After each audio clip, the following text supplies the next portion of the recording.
everyone. Welcome to another brand new episode of the Long Coat Mafia podcast. I am the show's front man and main host, the Reverend Godfather, and this is take two. And the reason why I say take two is because last night I recorded this episode front to back. It was about an hour long, which is great, but new information came out. That's right. Last night I didn't have results in and all that, so I wanted to tell them to you. That way everything's somewhat accurate and everything else. And to start off with, we are starting out with a little bit of a Marvel-centric sort of thing. But it's not what you think, folks, so please sit down, sit tight. It's not drama, it's not ranting, it's not raving, but it's kind of delivering you all some news, because I'm sure some of you who listen to this are not part of our Facebook feed. So if you're not, please go to facebook.com/The Long Coat Mafia podcast and click that like button, and I tend to post some news and photos up there. So, that being said, the reason why I say that is because we got some Disney news to come in, that has come in, I should say. And that being is, the first piece is regards to, no, not seeing Thor Ragnarok. We'll get to that in a moment. And let's see. It is kind of Disney pulling a lot, not so much pulling. We've discussed Disney pulling a lot of its streaming movies from Netflix, in regards to them developing their own streaming service. And what Disney has stated is that says Marvel TV cannot no longer lease new properties to companies not owned by Disney. After reading the article, it doesn't say anything how it affects the Netflix deal in regards to any new seasons of Daredevil, Jessica Jones, Luke Cage, Iron Fist, and The Defenders. Personally, I don't think there will be any new seasons of The Defenders because of how poorly it was received by a lot of people, and the same thing with Iron Fist. I think all in all, I say this right now because The Punisher's not out yet, and I think a lot of people are excited about it and how it looks and how it might be and how strong it might be in regards to as a show. But as of right now, with what Marvel shows that are on Netflix, in my opinion, the rankings are Daredevil, Jessica Jones, Luke Cage, Iron Fist, and Defenders, with Defenders being the poorest and Daredevil being the strongest. Now, like I said, with this deal, I don't know. The article did not mention any legalese in regards to Disney and Netflix. Just that I guess right now Disney is halting any extended leasing out of properties, which is, and upon itself, is a good, I won't say a good thing. I think they're limiting that in regards to this upcoming streaming service. But how it also applies, what we did get word about is, as well as like a few days later, was an article from comicbook.com.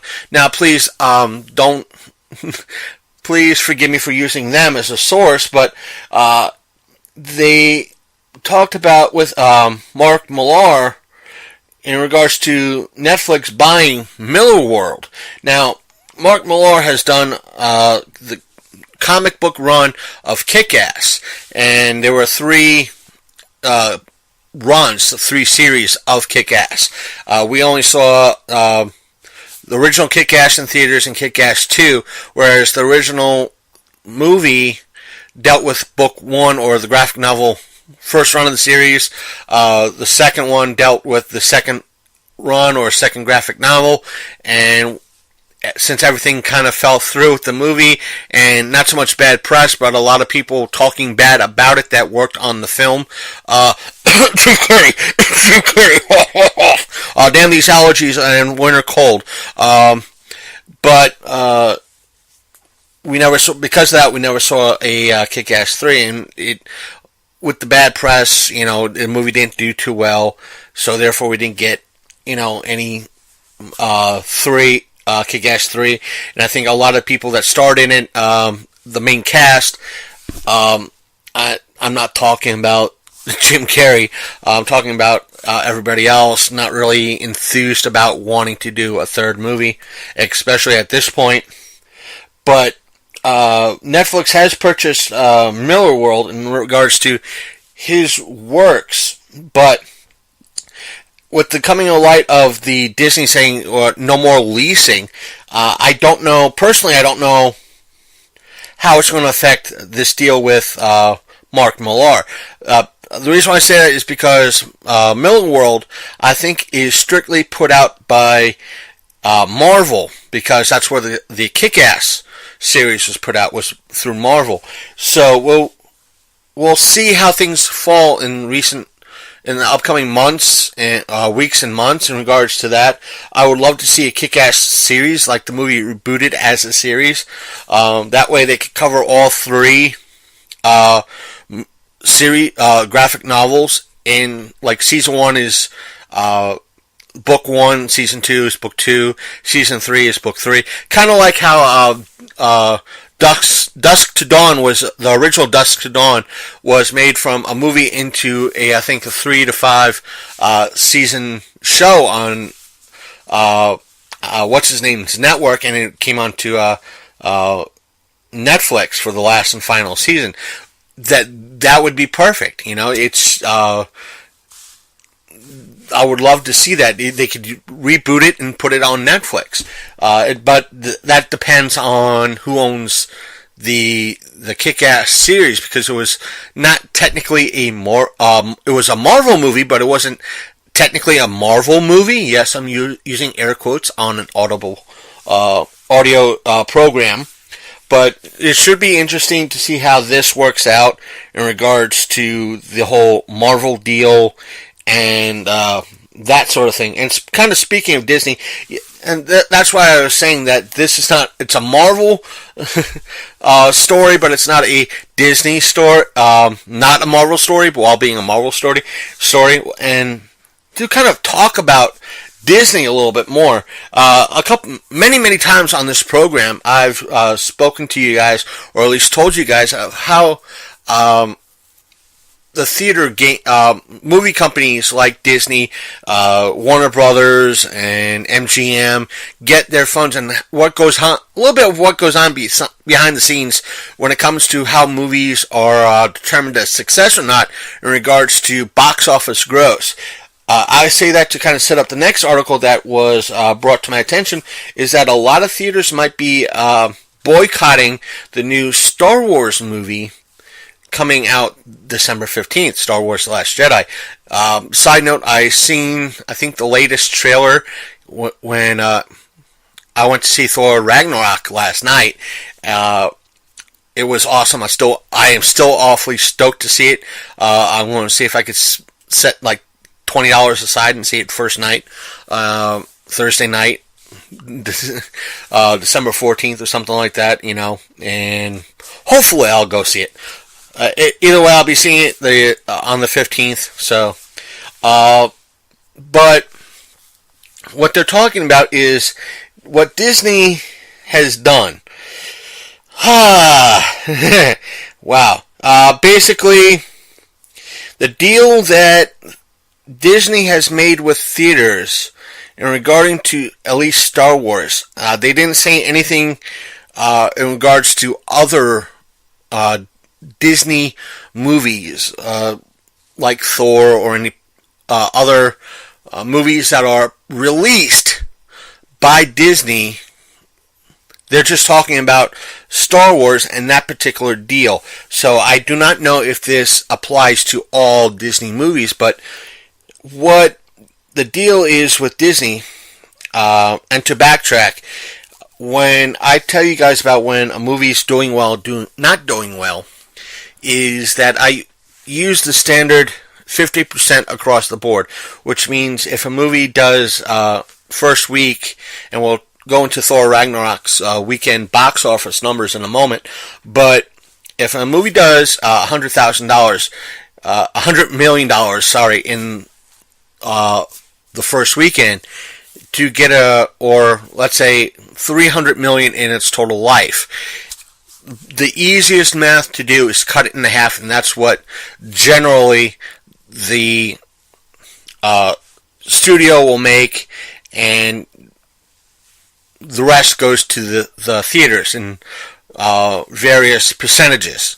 Meaning, it depends on the studio, it depends on the theater.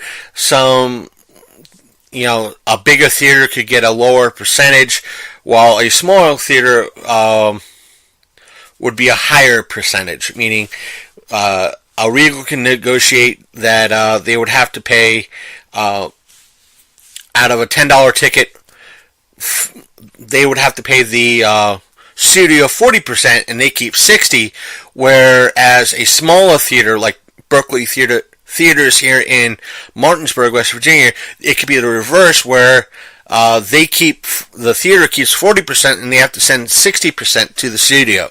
So it all depends on studio and how everything's worked out in the distributor, and a whole mess of legalese. But the article that came out said that Disney's condition is that, let's see here, where are the numbers? Disney is requiring 65% of the revenue from ticket sales from theaters, up from 64% for Star Wars, The Force Awakens, and Rogue One, A Star Wars Story. They're also requiring theaters to play the film in their largest auditorium for at least 4 weeks, while other Disney movies are typically in that space for 2 weeks. But if a theater were to break any part of their agreement, that increase would jump 5 points for a whopping 70%. That means a theater agrees to air their film on 8 screens for the first... They're just broadening the thing. It says, that means if a theater agrees to air the film on 8 screens for the first 4 weeks, but drops one of them before that time because tickets aren't selling to justify it, they will be penalized. The report states that studios generally get about 55 to 60% of revenue from domestic screenings and about 40% overseas.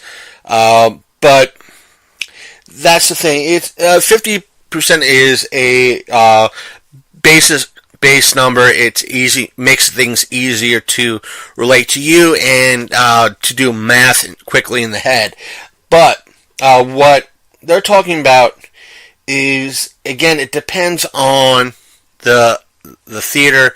As stated, it being 8 screens is not really going to happen in a lot of theaters, but in theaters that are more than 10 screens, that might happen. But first night, I know the major chain theater near me will, depending on the popularity, I know when one of the Harry Potter movies came out earlier this century, they for the first night, they had every theater Harry Potter for that first night screening, so all the people could be able to see it. But something like that will not affect that 5-point bump. But what they're talking about in regards to it's more so the smaller theaters that this will hit the hardest, because they have to, if they see if they have a whole mess of movies like Thor Ragnarok will be out by the time Star Wars hits. Justice League, I think, comes out on the 17th. So therefore, you'll have a lot of theaters will have these 2 movies that will be juggernauts hitting up until Christmas. So they want to make all this money and bring in all the people up until Star Wars hits. And if these movies are still bringing in hundreds upon hundreds of people, they don't want to let these Thor Ragnarok go from the theaters, and Justice League go from the theaters, and especially with Star Wars coming in, they want that. But if by chance you have a bigger movie coming in, let's say, I think, let's see what's coming out in December. I think the new Fantastic Beast is coming out in November too. So, but don't quote me on it. But let's use it for example. The new Fantastic Beast comes out closer to the end of the month, and that theater, that particular small theater, they're still seeing a large number of people going to see Thor Ragnarok, going to see Justice League, and they have the two screens for Star Wars. And here comes, all the screens are full, or they're forced to have it. They have to drop one, but the sales for the Star Wars is still up. Yeah, they're going to drop Justice League or Thor, but if they have a full set with Star Wars on 2 or 3 screens, and right at that point when Fantastic Beast comes out, and every movie is doing well, but they can't justify having Star Wars on 3 screens, they're going to get hit really hard. A Regal or an Alamo Draft House is not going to really care that much because it might not affect them financially in the pocketbook too much because they're charging $10 a ticket. They're overcharging you an arm and they're literally taking an arm and a leg in your firstborn child, and in regards to the soft drink and the popcorn and the snacks. But where this really hits home is the 2-screen mom and pop theaters where they're kind of like, hey, you have to have this on 2 screens. And all of a sudden, Fantastic Beast comes out, and they're like, wait a minute, we can get even more money, even though Star Wars is dying down a little bit, we need that second screen for Fantastic Beasts. Now they're getting hit from 65 to 70%. They will see more of an effect on their pocketbook than a Regal or an Alamo Draft House. But I want to hear your thoughts on it. Does it seem like Disney is being a little bit of a mafioso strong-arming the smaller theaters where you could walk in, like Berkeley theaters? I'm kind of hyping them up a little bit. It's not sponsored content, where you could go in, see a matinee for $5, and you could walk in with $20, see a matinee for $5, and still have enough left over for popcorn, drink, and maybe nachos. And walk away with change still. And I've done that. And, that might cause them to raise their rates. A place like Berkeley Theater to raise their rates even more, which will drive a lot of their customers who've been going there for years away. So, that's that. Which, I want to say, let's work our way down through the Marvel line and talk about Thor Ragnarok. I did see it last night in theaters in Berkeley Theater. I wandered up to see the next to last showing. It was an 8 o'clock showing. And one of the things that I don't know if Regal was doing it, but I do know Berkeley Theaters was doing it because they tend to hype a lot of stuff up. That's what I like about that. If our Regal Theater in town is doing any type of fundraiser or anything, kid related, you don't really know it unless you're going in, but it's a lot. But a lot of people tend to go to Regal anyway, so they tend to know about it. So it's kind of like that double-edged sword in regards to Regal and a local theater like Berkeley, because not many people might go to the Berkeley Theater. So a place like Regal might say, hey, we don't really have to do that much advertising, that we're going to give like dollar movies during the summer, or dollar Christmas movies during the winter, or special promo boxes and cups and stuff for our thing, because people are going to come in anyway. Yay!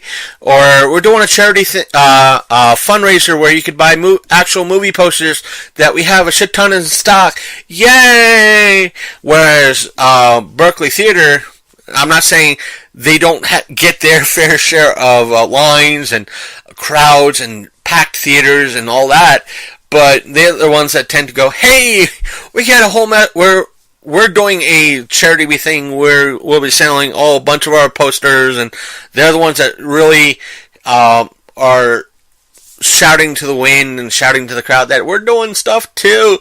You got to give them $1. We're doing it for free, and we got better movies. That sort of thing. But what they did for Thor Ragnarok is they for $16. Yes, I shelled out $16 for a bunch of plastic. What are the odds? But what you got was a Hulk fist. Now this is a not a big bucket, but it kind of reminds you of that. If you guys are guys and gals out there, remember the Hulk, Smashing Hulk gloves you could buy at Walmart or Target? It kind of reminds you of like one of those, but it's a bowl, and they serve popcorn in this, so it's like a medium popcorn container, but it's not like a bucket with Hulk's fist printed around it, but this is actually like a mold of Hulk's hand with the top cut out, so you can put popcorn or candy in there. I want to eat M&Ms out of this so damn bad. It's disgusting. But I should post a picture of it on our Facebook and Instagram so you guys and gals know what it looks like. And one of the things they also gave out part of this combo meal is a hammer.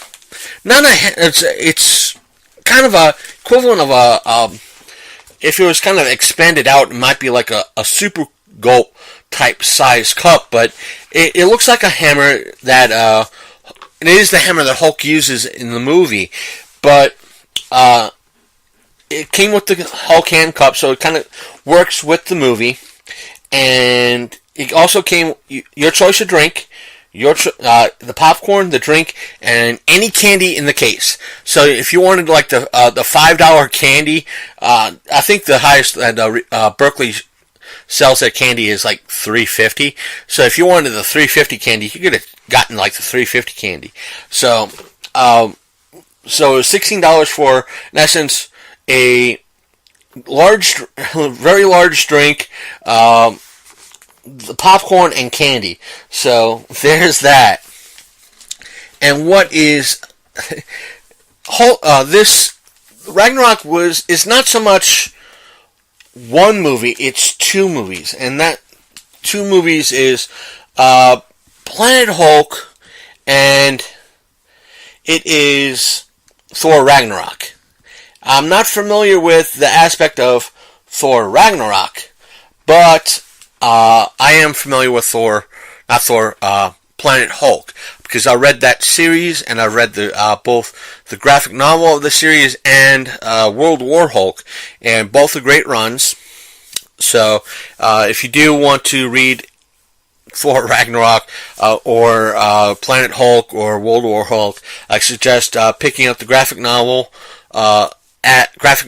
at your local comic book shop or a bookshop, wherever graphic novels are sold by you.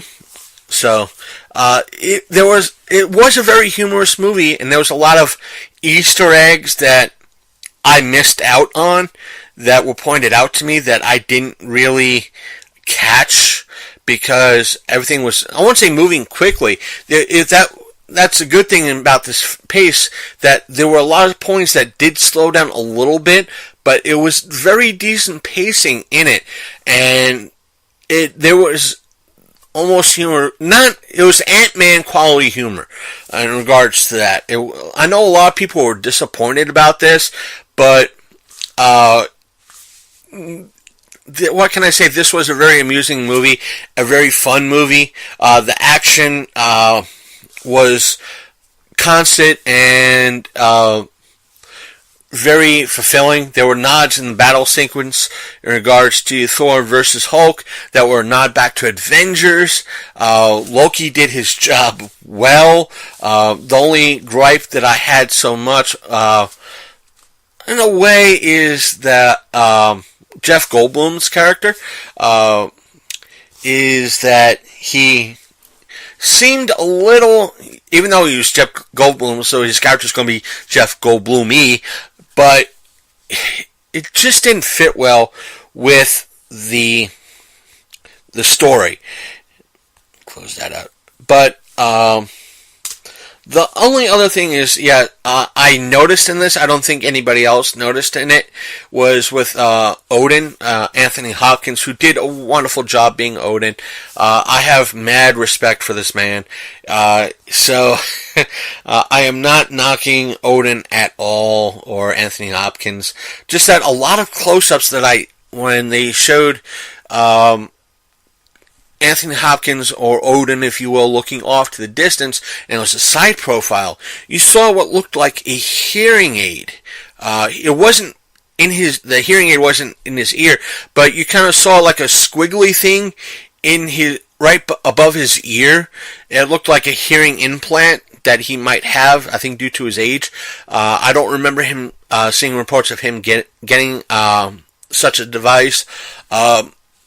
If you guys or gals went to see this movie and you noticed it too, or if you go back and see it, let me know if you spot it as well. It's kind of like either on the top part of his ear or right behind it. Once you see it, you can't unsee it, and your eye just goes right to it.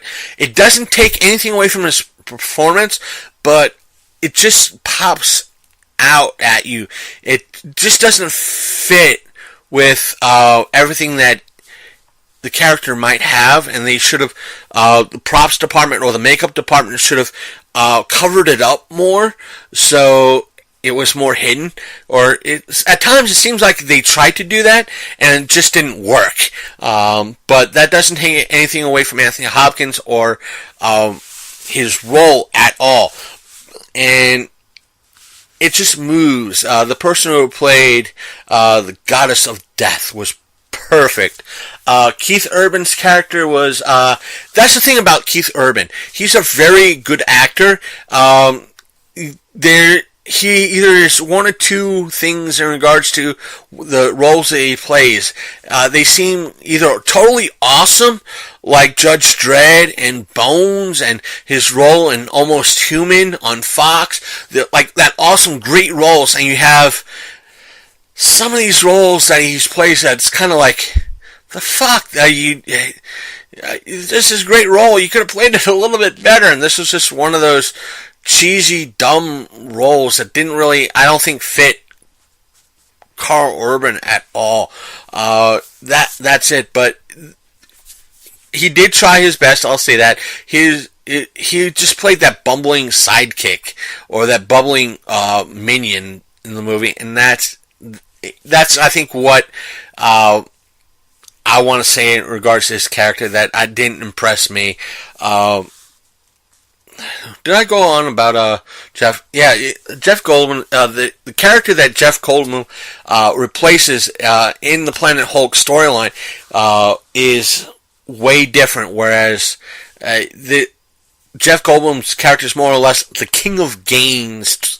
Not Yu-Gi-Oh! Type of king of games, but he's kind of like this big promoter of these fights, while in the Planet Hulk book, graphic novel, or comics, it was more of a warrior, dictator, emperor, that will step up to a fight, whereas Jeff Goldblum was a leader, but he was more of a partier, a frat boy, just, this weak, Jeff Goldblum-gloomy character.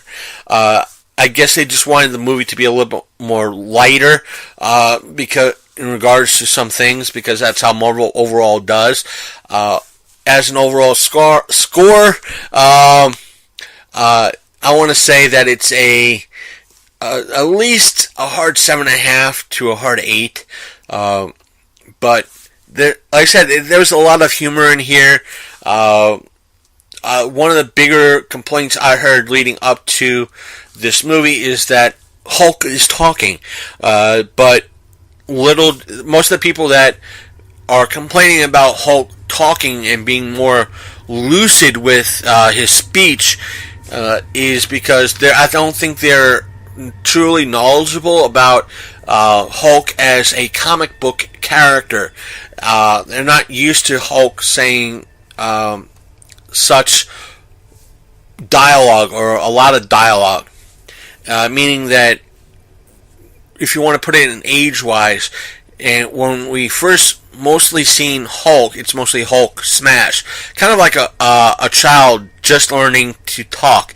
It's a Hulk is just savage. He's just spouting one or two words like, Hulk smash, Hulk hungry, Hulk, go away. He's that type of, two words. He has maybe the vocabulary limit of maybe a 3-year-old.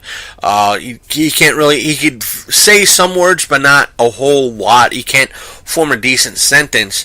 And right in this movie, Thor Ragnarok, he's more along the lines of a 5 or 6-year-old, where it's more of a sentence structure. You're getting more of a younger child influence in the sentence structure, whereas in the book, the Hulk is more or less in his speech like a young adult or an adult, meaning that he's very intelligent with his speech.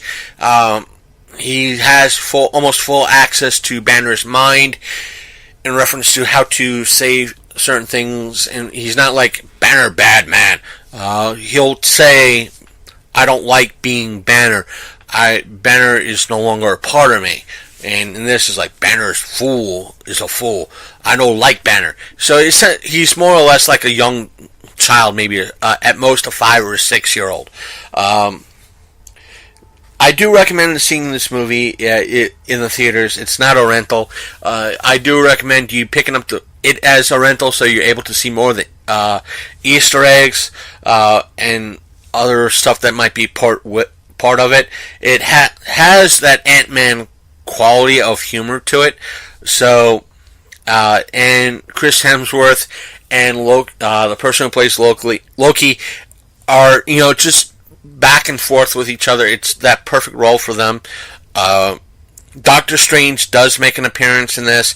Remember, this is, I think, about a year after Doctor Strange, and it's about 2 years after Age of Ultron in the whole Marvel Cinematic Universe. So there are a lot of nods that you won't get unless you know Thor. If you don't know too much about Thor lore, I'm sure there's a plethora of geeks out there that will be able to, not me, because I haven't read Thor that much, that will be happy to let you know about that. And there's a plethora of YouTube videos out there that will be more than happy to explain some of the Easter eggs and the Thor lore about Thor. And speaking of what it did in the box office, allow me to share you, because the numbers did come out, and remember, these are not the final numbers. These are the let's see here. There it is. These are just for this week. So I'm expecting it to probably hit 300,000, not 300,000, 300 million, if not more than that. Domestically, about 300 million. Thor definitely took the top spot by earning $121 million and change, and that change is like $5,000, so it's still $121 million. The second movie to come in this weekend was A Bad Mom's Christmas at $17 million. I was kind of predicting that the 2 and 3 spot would be Jigsaw and Tyler Perry's Boo 2, but it looks like I was wrong, and it was Thor and Bad Mom's Christmas. I guess because Christmas is coming up soon, that's why. But please keep in mind that the budget for Thor, this is not the advertising budget, this is just the production budget for Thor, was a $180 million. So at top most for Thor, we're looking at something close to $300 million, or at least $400 million. So if this movie makes past $800 million, we will see probably I don't know if we'll get a Thor 4 though, but you might see another sequel. I don't know, but who knows? I'm sure Marvel will be kicking out these movies left and right, hand over fist. There is other news about Thor Ragnarok that came out. It's cringeworthy news, and I wanted to separate myself from last week's episode because that's how it comes out as, and it's something that I would be bitching and complaining about in regards to last week, so I'm not going to complain about that or go back there for any that type of thing. That being said, let's move on to something a little bit another type of review, and that is Stranger Things 2 came out this past week, or should I say last week. It's been out for about a week. I did get a chance to see it. I finished it. It was only about 9 episodes. It was a very good season. I enjoyed every minute of it, and I will say this: it has, if you like something with lots and lots of Easter eggs, even hidden ones. Even though Marvel tends to put, and DC tend to put a lot of Easter eggs in their movies for the fans and for the comic book fans and nods to previous movies, what Stranger Things tends to do, the guys who put on this show, they put in, there are references to everything, and it's disgusting. But this season had I'll agree with most people by saying that this season had somewhat of a slow start. It's still watchable. You have to deal with it because they're introducing 2 new characters, and that is Max and her older stepbrother, who is a real asshole, a motherfucking asshole, to put it lightly. And let's see here. No, I don't have it up. Bastard. I'm not going to pull it up. But they kind of were introducing Bobby, which is Sean Astin's character, Max, which is the new gal on the show, I won't say gal, teenager in the show. So they had to, plus a few other characters, and they had to kind of give a backstory of what happened between, because this season takes place about a year after the first season, so they had to kind of fill in what went on a little bit between last season to now, and that's why it felt slow. Plus you have Maxine, she goes by Max in the show, so they had to fill in that, so it's very slow. But you saw, where in season 1, where you saw more so of a Ellie and Mike in the forefront, along with Jonathan and Will. Will is the central kind of the character in the film, or not the film, the show, but whereas Jonathan was more in the forefront, being the big older brother. In this season, he's kind of the whiny little bitch. Mike seems a little bit kind of the jealous type because everybody's still kind of focusing on Will with his kind of traumatic experience, what he went through. But this season mostly focuses on the characters Dustin and Lucas. Now, this is a good thing because it doesn't focus on the same people as last one, which would have probably turned off people. It focused more so on Lucas and Dustin and their kind of a love triangle with Max, which was perfect for this. But yes, it seemed to slow down in a few things, and you had Sean. Oh, the jock Sean. I'm not saying that like I swing that way, but he's the kind of guy. He was more of a babysitter. I want to agree with that. He was more of a babysitter than Jonathan ever would. Where was Jonathan in this? He was with Nancy this whole time, kind of being the whiny little, I want Nancy this time. And it's just that Nancy didn't want, it was like one of those sideline plot points where we saw Nancy and Sean hook up last season, this season, that relationship is strained, and they kind of separate, and she kind of moved closer to Jonathan, the whiny little bitch who right now, and from what I've been hearing, I think he's the one that got arrested recently on cocaine charges at an airport. Don't quote me on it, but there was, like I said, 2 new characters. 3. You had, let's see, where is it? It was not him. Paul Reiser played a scientist. If you don't know who he is, watch the classic movie Aliens. He was in it. So I was kind of hoping for an Aliens reference somewhere in this, and there wasn't anyone in it. I'm like, oh, I want an Aliens reference, but it came out 2 years later. God damn it! But the other character, like I said, Sean Astin's character was, he played Bobby, who in his high school days was Bobby the Brain. He was called the Brain because he was such a nerd during that time. So my inner geek was that, or my question was them calling him Bobby the Brain also a nod to Bobby the Brain Heenan, the manager of, he was like a wrestler and a manager in the WWE/F, the 80s days of WWE, when WWE was WWF.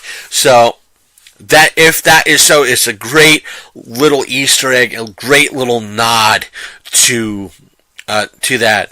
And one of the things I was expecting, because it came out the same year that this season takes place, 1984, especially since it was Sean Astin being a part of it, I was expecting a couple of if they were direct references to the Goonies, I would have just shit myself with everything else. But there wasn't. But there were, I think, 1 or 2 subtle references in regards to Goonies and Sean Astin. I think one was him fiddling with the map and a lot of the dealings with maps in the show and puzzles and solving little puzzles to get things moving. And the other thing was he makes reference to, this looks like an X, right where a pirate would put buried treasure. And it was like the writer saying, wink, wink, nudge, nudge, Goonies reference right here. But it was perfect. Everything kind of fit and flowed smoothly. There was a little hiccup in the show that I'm going to side with the writers and the showrunners in regards to this, and it was one of the main focal points of controversy. Not over like, oh my god, it's, there are people doing this, like Wonder Woman or, other shows and all that, or movies that had a whole bunch of controversy and bullshit behind it. This was a lot of outrage, and the hookup was episode 7 of Stranger Things season 2, and because it focused strictly on Ellie, or 11 for most people. And because she went out to find her, she realized that her mother was still alive, and she went out. This episode was pretty much her finding her mother and finding more about her backstory, and her finding out, spoilers,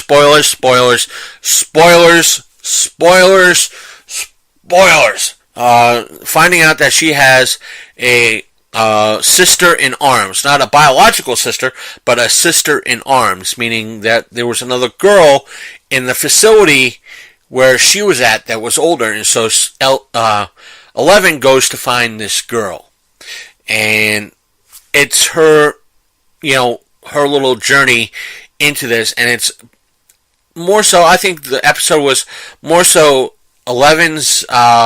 losing Eleven's her own innocence in regards to the thing, because in the first season and the bulk of this season, she was very sheltered and innocent.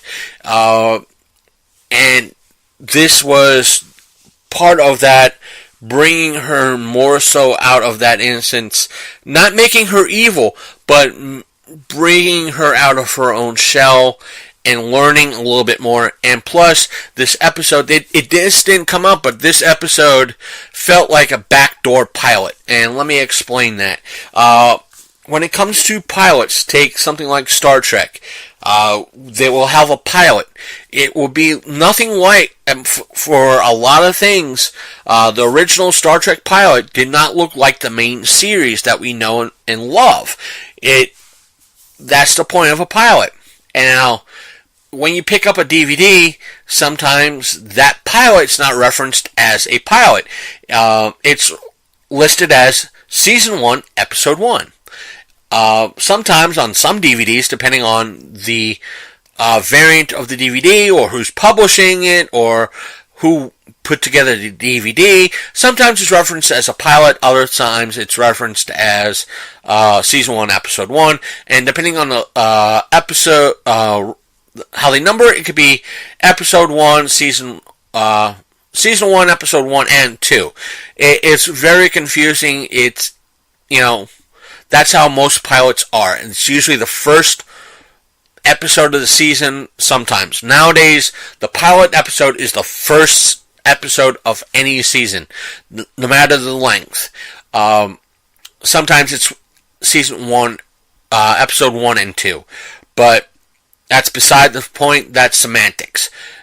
Other times, when it comes to a show or an independent program that's put out on TV, on a network, whether it be AMC, TNT, USA, CBS, ABC, Fox, whatever, that pilot might be done during an off season, meaning like spring break season or the summer season, where it's mostly reruns, and they just want to test to see how it is. They'll just put it up, and that's the pilot. If it gets a lot of ratings, they'll buy the rest of the show, and the remaining episodes will be different.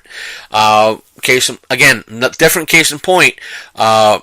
It's listed as Episode 1, Season 1, Episode 1, but it was a pilot. That's Babylon 5. There were a lot of characters that and things in that episode that were different as the season went on because finances, better people came in for cheaper, or the people writing it didn't like how things happened. Therefore, some things were dropped and other things were put into play. Whereas, like the character Delenn, J. Michael Straczynski thought instead of having Delenn look more masculine, male-like, it would be better off if Delenn looked more. The person who played Delenn actually looked more like herself instead of more of a male feature-esque for her character. So that was changed, and these are just minor things that could be changed that they don't want to deal with later on in the show. So that's a direct pilot. A backdoor pilot is something that they do a one-off of in the season. If it gets a lot of buzz or if it's aired on a network station like AMC or CBS, and it gets a lot of ratings, they continue with that spin-off. Case in point, NCIS New Orleans. It started out as a backdoor pilot in NCIS. And pretty much it's like, okay, let's check in with this is happening in New Orleans, let's check in with our New Orleans office. And the ratings for those particular episodes were high enough to justify branching off to having an NCIS New Orleans. So that's a backdoor pilot. It's having a pilot without actually having a pilot. So that's what this felt like, a backdoor pilot. Like they were testing a different take on Stranger Things, where the one would be more Chicago city based, and where you could have the normal Stranger Things going on. It was a very good episode. Let me talk about Sean Astin's Bobby character some more. Bobby's character was a very mysterious thing because character. You were rooting for him, but you weren't rooting for him. Sean, Bob, like I said, you kind of thought Bob was a plant, but it turned out he wasn't, which is a good thing. He played Sean always sells his character well. It was kind of, I'm not going to say anymore for those who haven't seen it yet. Sean Astin's Bob character was a very good character. If he does show up at one of the local cons I go to, I'll talk to him about that. Like I said, this was a very Dustin and Lucas heavy season, and it was done well. And combined with the jock Sean, who was the way better elder person in this instead of Justin, kind of. Whereas Jonathan was kind of the bigger brother in last season and stepped forward a lot, he stepped way back, and it was this time around it was Sean's time to shine. And Sean had the best line in. Watch, I've been saying Sean all time wrong. It was different type of thing. One of the things that Sean, yeah, right. I'm thinking Sean, and it's Steve. Oh wow, I'm not going to record 51 minutes worth of content because of a name change. Steve, not Sean. Yeah, I'm going to get flack for that.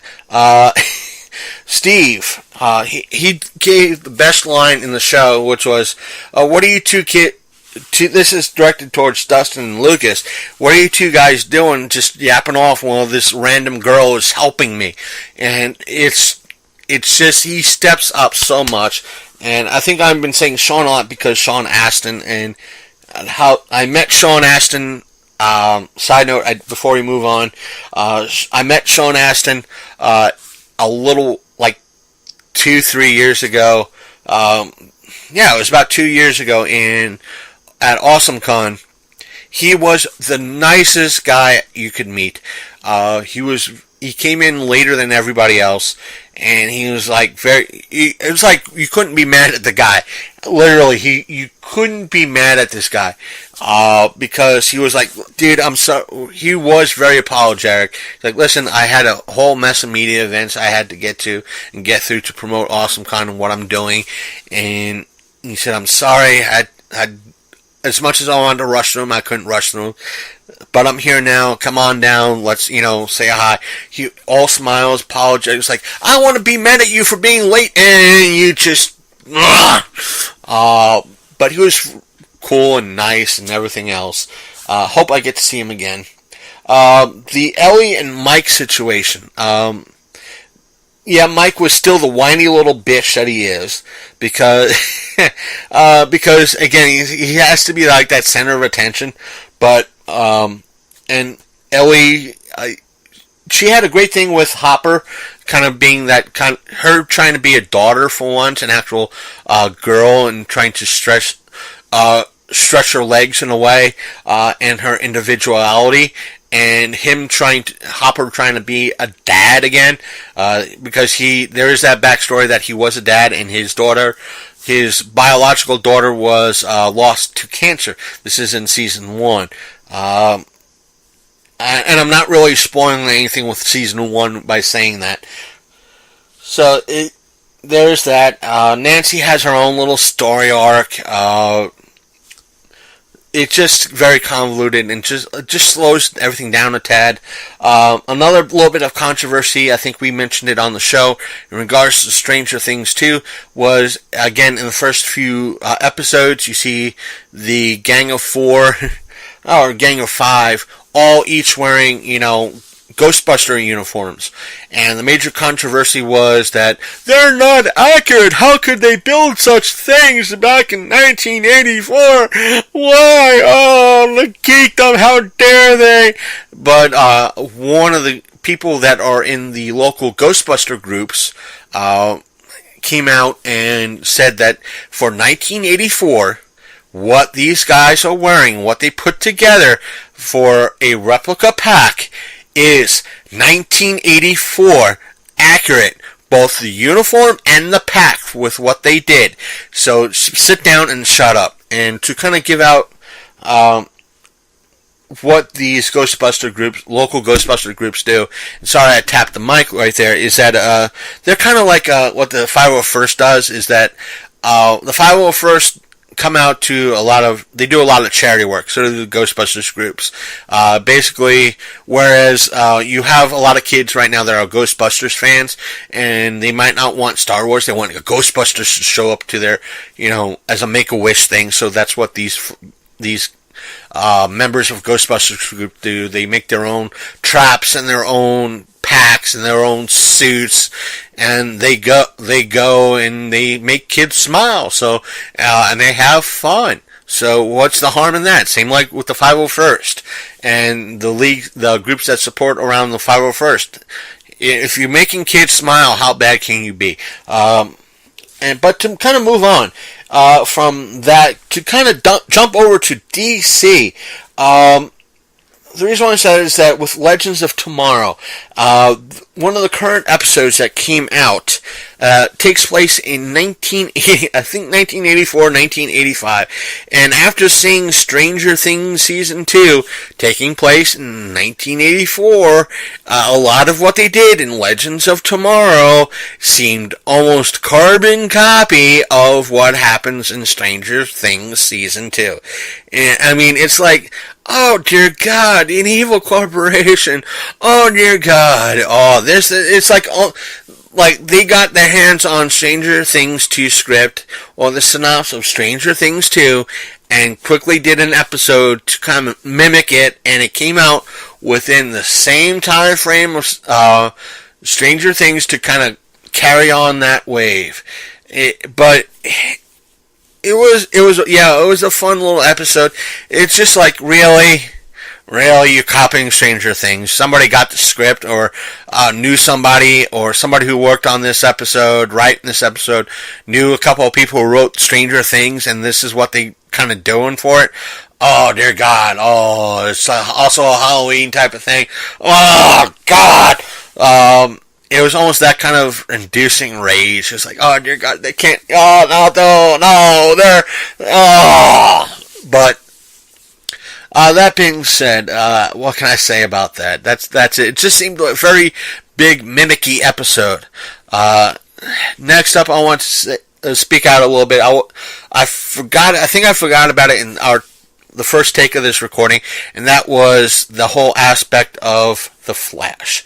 I think I mentioned that I want to talk about the Flash, but I forgot what I was going to say. But I remembered over the next 24 hours, oh yeah, that's what I wanted to say, son of a bitch. And that was Danny Trejo showed up for the Flash. And Danny Trejo is got to be one of the coolest motherfuckers out there. And just, he portrays himself as always this tough guy, and someone you wouldn't want to pick a fight. But he's one of the busiest guys out there that always is working, and always seems to play this tough guy role. And I so much want to meet this man. It's disgusting. I will want to have a beer with this guy. I'll take any ribbing this guy has to offer, and because he comes off that way as one hell of a cool dude and nice dude. The role fit him well, and you do find out the name, Gypsy's actual name, and it is an S name. I think she said her name was like Serena, and all I could think when she said her name, it was an S name. It wasn't like Sarah or something like that. It was, I think, closer to Serena. Was the fact that yes, S name. There goes another little notch in my tinfoil hat theory that she is, in essence, her Earth's equivalent of Cisco. But we'll never know. But hopefully we do come to find out about that. Nothing too much more about that particular episode, other than we did get a glimpse of a new superhero as part of the Flash series, or possible superhero, and that is the Elongated Man. Basically, someone who could be really stretchy, kind of like Mr. Fantastic in the Fantastic Four, but a little bit more cornier. So, how things might turn. We're also hearing things that Tom Welling will, aka Smallville, the CW show Smallville, Superman will be showing up as a parallel Superman, which I will believe when I see, because there have been some interviews where Tom Welling has said yes, he'll do it, and there have been, like, for every one of that saying yes, he wouldn't mind showing up, there has been like 3 or 4 articles saying that no, he won't show up, and him saying no, he won't show up, and how he kind of was the person who brought down Smallville, and how happy he was for doing it. So I'll believe it when I see it. What else can I say? I did see Voltron on Netflix, the season 4. That's out, is season 4. It just was very short. Let me just comment about that. The reason why I say it's short and didn't feel like a season, I don't know if I covered season 3, but it felt like it didn't feel like a season 4. It felt like a continuation of season 3, because I think season 1 and 2 were both about 12 episodes a piece. Season 3 was 6, and season 3 was 6, season 4 was 6. So that's why they both kind of felt odd. And not to mention, I think season 3 came out in September, and season 4 came out in October, and I'm just now got around to watching season 4 of Voltron, and you had this was better than season 3. This is getting maybe a 7 out of 10. I am now officially 2 seasons ahead of Sasha, and I would have been happy to discuss a few things about what went on in season 3 with season 3 and season 4 in regards to character Pip, not Pip. Why am I keep saying Pip? I know it's not Pip. How dare I say Pip? Let's see here. 1-O-L-T. There we go. Watch. Pidge. Close enough. I'm misbound. I'm tired. I need to get some sleep. So, I'm going to close it up by saying this. It was a good season, and kind of seeing the writers again acknowledging Pidge and kind of what she went through and what she's kind of doing and who she is and what she has to do and what she's been doing is good, and it's a great season, and it's great everything else for that. I hope we see a season 5 in regards to that, and I hope it's more than 12 episodes. I should say more than 6. I'm going to give that a 6 out of 10. Stranger Things is going to get a 8 out of 10. And yes, we have, word is already out, we are getting a season 3 of Stranger Things, and it should be, from what word has it, please do not quote me on it, this is only speculation, because nothing's really set in stone until we get actual word, probably San Diego Comic-Con next year, in reference to more details about season 3 of Stranger Things. But from what I heard, it's going to take, instead of a year later from season 2, it might be 2 years later or 3 years later, and we'll see about that. That should be about it. So I want to just say this: if you want to hear previous episodes of our podcast, you can go all the way back through our archives and see everything about our show by going to our main website, which is thelongcoatmafia.podbean.com. And yes, please include the word "the" in that website address. We're also on Apple Podcasts. If you have a Apple, or say an iOS device, that is a iPhone, iPad, or iPod. Yes, they still make the an iPod. But if you have a desktop or a laptop computer, we can be found on iTunes if you want to go that route. We are also, if you don't believe in Apple products or believe in using Apple products, we are found on Google Play Music. But if you use a Windows-based computer and don't wish to use iTunes, you could always go to our website again, which is thelonecoatmafia.podbean.com, and download and stream our show there. You could find us once again at our Facebook page. You can like our page and stalk our show there, which is facebook.com/The Long Coat Mafia Podcast. If you have an opinion about anything we said tonight, you're more than happy to email us by sending an email to longcoatmafia@gmail.com or leaving a message on our Facebook page. We do have a Twitter account that we try to keep up to date and promote stuff and talk to various people, including those who do talk to us on Twitter. And that Twitter handle is Longcoat Mafia. We do post pictures of places we go and other amusing things on Instagram. And our Instagram handle is Longcoat Mafia. So you feel free to stalk us on Twitter and Instagram. So that's it. I hope to see you guys next week. Next week I think I have an interview coming up with someone. So that's that. So stay tuned. Subscribe to us on Apple Podcasts /iTunes, Google Play Music, or follow us on any of our social media outlets so you're notified immediately when a new episode is dropped. And if you subscribe to us on Apple Podcasts /iTunes and Google Play Music, you get that episode as soon as it drops. That means as soon as I drop that episode, you are able to get it if you're a subscriber. If you're not, you might have to wait a day or two, or you'll have to go to our website, which is, again, thelonecoatmafia.podbean.com. Subscribing is free. We are available on all mobile devices. So, again, take care. We're out. Hope you had a happy Halloween and happy week. Bye-bye.